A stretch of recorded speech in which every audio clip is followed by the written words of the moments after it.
कहवा के सिलवट तैयार लगे बाटे होए बारिया तो काजल ले है पार्टी ना करो।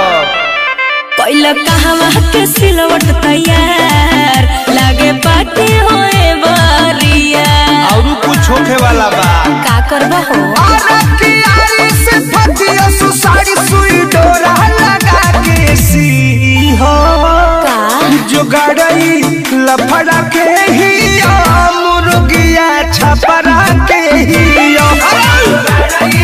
झगड़ा के ही मुर्गिया छपरा के ही।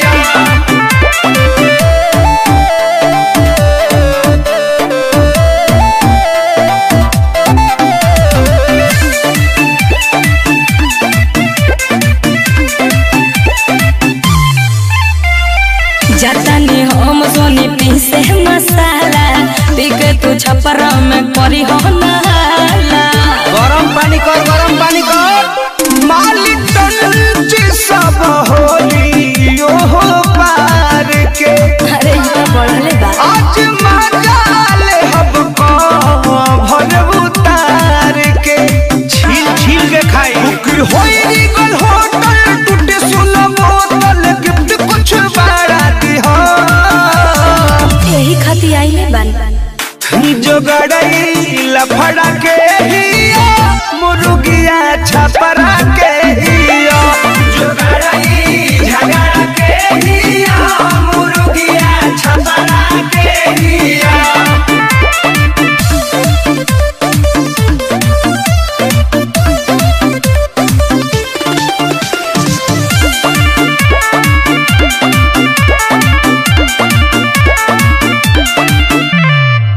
प्रमोद तोहर कहाँ ध्यान हो रोज रोज खोजल नया सामान हो हम लेग पीस घीची ले जनले तन मनीष के कोई हो देवास्ता।